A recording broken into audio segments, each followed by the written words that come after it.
Alright, hey guys, just got my first E46 BMW 325i, and I went to work today, and I worked for about 8 hours, and I live in Arizona, so it was pretty hot.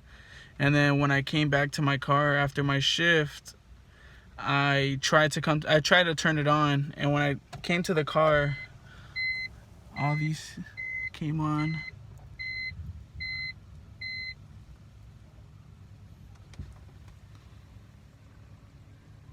And when I try to turn it on, it just sounds like it doesn't want to turn over. So if you guys have any advice, let me know. We took this out, and then we're in the back seat trying to look at the fuel pump, but we have no idea what it could be. If you could help us out, thank you.